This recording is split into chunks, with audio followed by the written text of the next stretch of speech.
It's February 7, 2017. There's some freezing rain. It's nasty. It's not too bad. We have had worse. But I wanted to chill with my horses anyway. Come on, guys! I'm just gonna let them walk to the barn by themselves because it's pretty slippery. And I really want them to find their own footing. What are you doing there, buddy?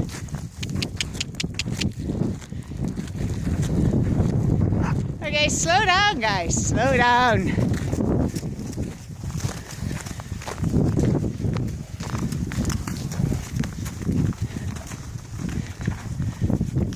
Hi, boats. Careful, sweetie. Careful. It's slippery, Angel.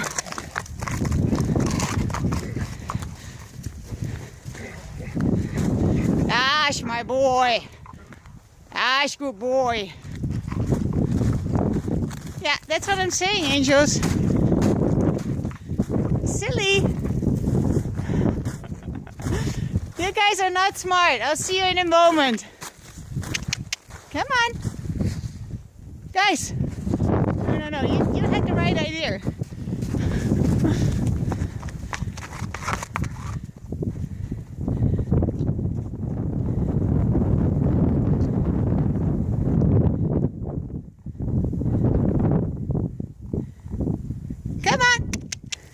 Come on, guys. That's good.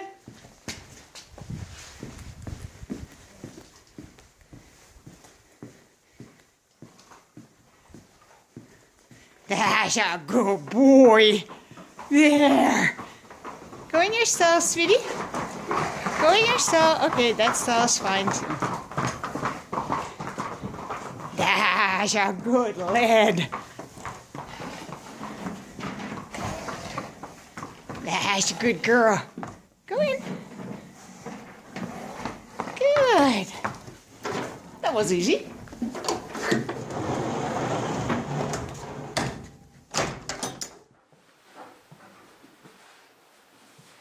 It is February 7, 2017. This is my barn. It is also the headquarters of #ILoveTrump. And I'm going to explain a little bit more about this really dumb idea. I am a dreamer. I would even say I am a professional dreamer.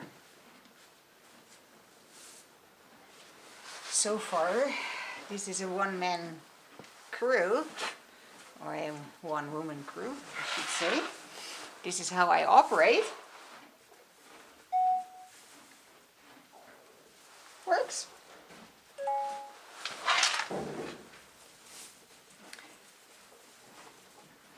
This project really isn't about Trump at all, but it is about creating an amazing experience here on Earth in these bodies for the time that you have here and enjoying the heck out of your life.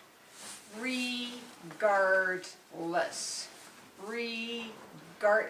I think that a lot of people are in a sort of shock, also not sure where to turn. With all the fake news mania and discrediting of institutions like the justice system that people used to believe in, and now the President of the United States says it's a total disaster, or whatever he says, discrediting judges and basically undermining the justice system.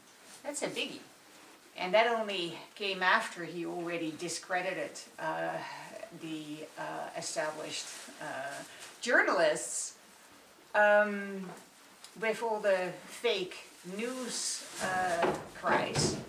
So people don't know where to turn to anymore for what is real and what is not real, and how to make sense out of this, and who to trust as unstable as this all feels right now, and as uncertain as this all feels right now, from where I am standing, slightly in the outside, looking in, I'm seeing an incredible potential for a awakening of humankind to a whole new level of being.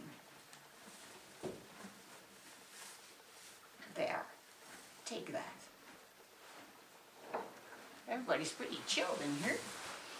I started this video project years and years and years ago. This is not something that was created 2 weeks ago. I have been working on this project probably about 20 years. And I am ready to take it to the next level.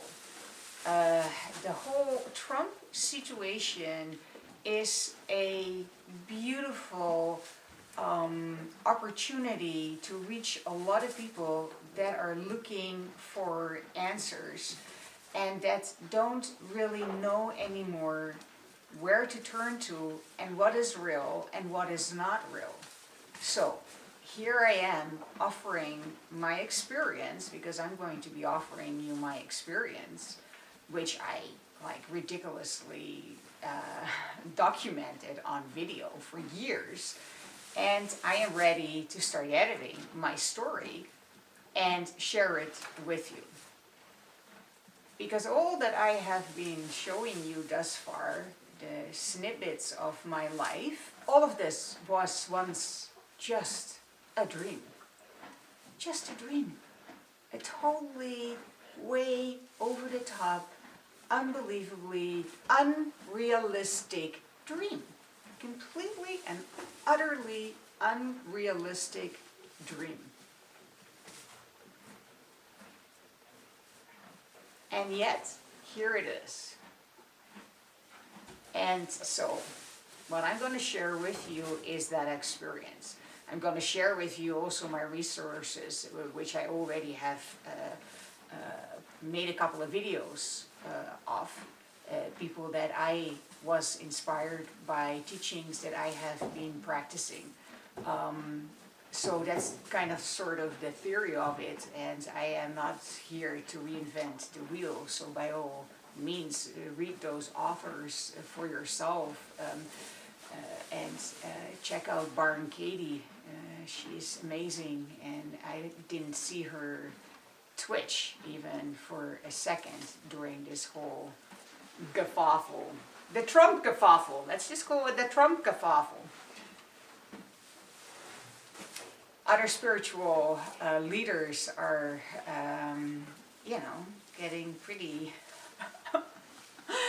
getting pretty worked up about it. I saw a live streaming of Deepak Chopra just losing his beans after election day.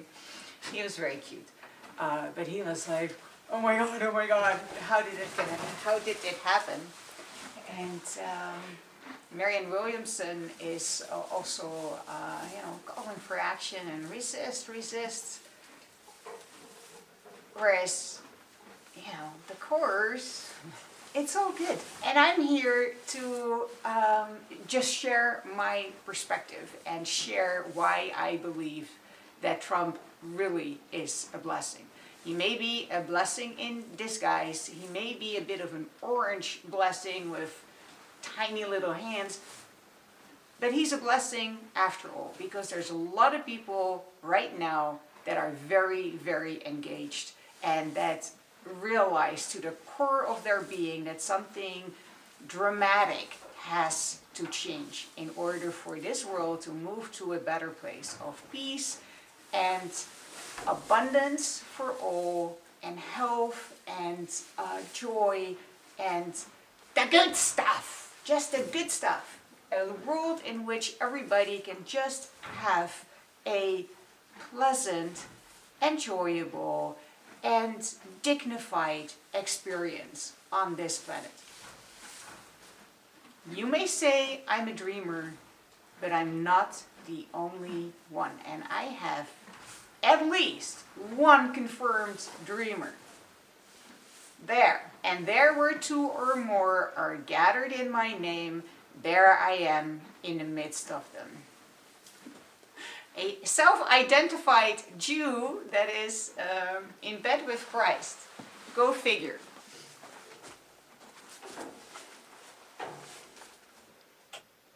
I understand the urge of people to get rid of Donald Trump. I understand this.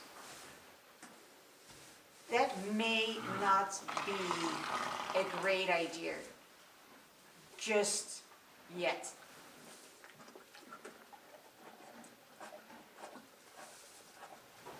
Because just getting rid of Trump is not going to solve the issue that gave rise to Trump. It's not going to address the fears, the concerns, the sense of scarcity, feeling unsafe of all those people that voted for him. These people are not all of a sudden magically going to be happy campers. They're going to be the exact opposite. I can assure you.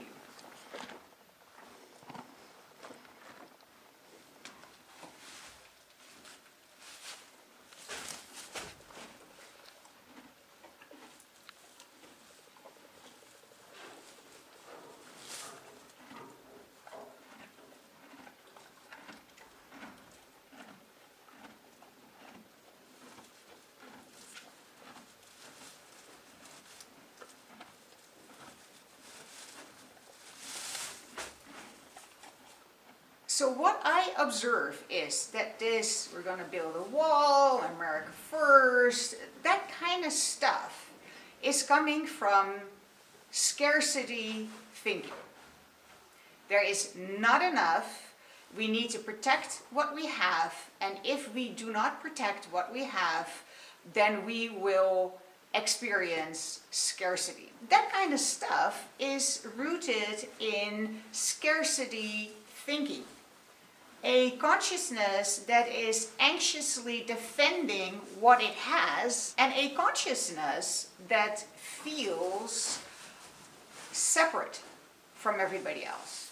America first, that means there is a disconnect there. So that's another clue. So there's scarcity thinking, and then there is a sense of separation, a disconnect between us and them. America against the rest of the world, Americans against Muslims, Americans against the Mexicans, us and them consciousness rooted in a deep sense of separation. Separation from oneself on a personal level, separation from the self and the divine, or source, or God. That's what I'm observing. Scarcity thinking, being disconnected and feeling separate. What else? A crumbling of the trust in any kind of establishment. What you are seeing right now is like the serious press, the journalists are being discredited. Donald Trump is promoting this sense of fake news, and whenever the news is something that may not be very positive on him, it's fake news. And then his own staff is throwing out a whole bunch of crazy made up stories like the Bowling Green massacre. But what that all causes is a sense of losing grip on what is real, and what is fake. There is a real sense of losing grip on reality and what can I trust? And what sources can I trust? And can I trust the president? Can I trust the press? Who is saying what and why? And then there is the not so small issue of the justice system and how Donald Trump is very deliberately discrediting the justice system. by doing things that are unconstitutional and then whining and complaining about it, by getting a ruling that is going against him and then discrediting the judge and twittering a storm about how the justice system is not allowing him to do his job, therefore the justice system is not allowing him to protect Americans, and therefore the justice system isn't working. What president would come up with such a thing? To destabilize a whole country by questioning the justice system. Pew.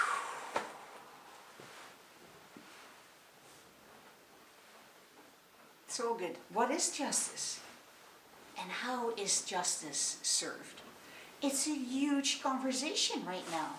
What is justice?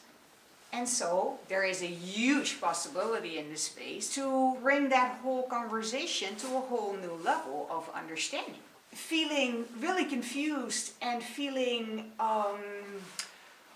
unable to make sense out of anything, the mind is also open for other possibilities.